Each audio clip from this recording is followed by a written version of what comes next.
Salut tout le monde, ici Adrian Mercier. Bienvenue sur ma chaîne, dédiée à notre belle planète et aux enjeux de l'écologie. Si vous voulez en apprendre plus sur comment protéger notre environnement et adopter des gestes éco-responsables, pensez à vous abonner pour rester informé. Prêts à explorer ensemble? C'est parti. Bonjour à tous. Dans cette vidéo, je vais vous expliquer pourquoi les phoques ne frissonnent pas dans l'eau glacée. Vous vous êtes peut-être déjà demandé comment ces animaux marins peuvent évoluer dans des températures si froides sans montrer de signes de gêne. Je vais vous dévoiler les secrets de leur adaptation et de leur physiologie qui leur permettent de rester à l'aise même dans les eaux les plus glaciales. Restez avec moi pour découvrir ces fascinantes caractéristiques qui font des phoques des maîtres de l'océan. En laissant chuter la température de leur corps, les phoques à capuchon réduisent leurs besoins en oxygène et peuvent rester à 2 heures sans respirer. Mais on n'a pas encore percé tous leurs secrets. Quand un phoque se promène sur la banquise et que survient une risée glaciale, il frissonne parce qu'il a froid, comme tout le monde. Mais s'il plonge profondément dans une eau glaciale, il ne subira strictement aucun frisson. C'est ce qu'a découvert Lars P.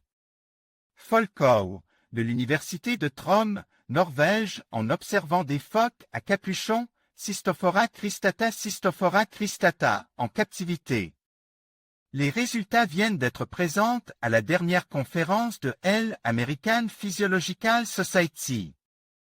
Une douzaine d'animaux ont été entraînés à rester immobiles près d'un plateau instrument, permettant aux chercheurs de suivre l'activité musculaire, le rythme cardiaque et la température corporelle. Quand l'RR est refroidi à moins 35 degrés Celsius, les phoques se mettent à frissonner sans retenue pour se réchauffer. Mais s'ils suivent le plateau alors qu'il est plonge dans l'eau, aucun frisson n'est enregistré.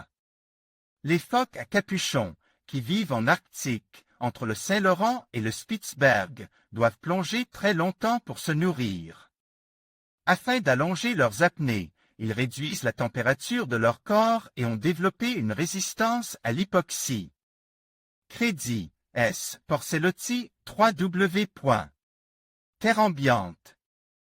Orgue rester froid pour respirer moins, c'est une adaptation à l'apnée, explique Lars Folkau. En cessant de frissonner, les phoques se refroidissent. La température de leur corps étant plus basse, leur consommation d'oxygène se fait plus réduite, ce qui augmente leur autonomie en apnée. Sur ce plan, les phoques atteignent effectivement des performances surprenantes en restant près de 2 heures sous l'eau. Cesser de frissonner n'est qu'une des astuces qui permettent à ces animaux de plonger aussi longtemps, ajoute Lars Folkau.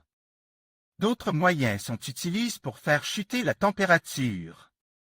D'après l'équipe norvégienne, celle du cerveau descend à 3 degrés Celsius après 15 minutes dans l'eau froide, ce qui réduit considérablement ses besoins en oxygène.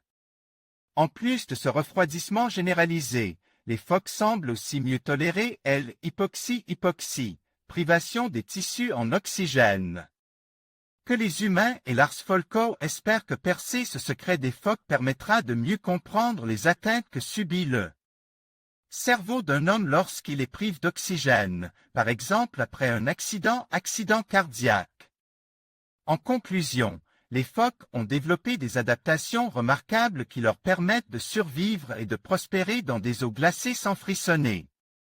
Leur épaisse couche de graisse, leur circulation sanguine spécialisée et leur pelage unique jouent un rôle crucial dans leur capacité à maintenir une température corporelle stable. Ces caractéristiques font d'eux des maîtres de leur environnement, prouvant ainsi que la nature a ses propres solutions ingénieuses pour faire face aux défis climatiques. Merci de nous avoir rejoints pour explorer ce fascinant sujet sur les phoques et leur incroyable résilience.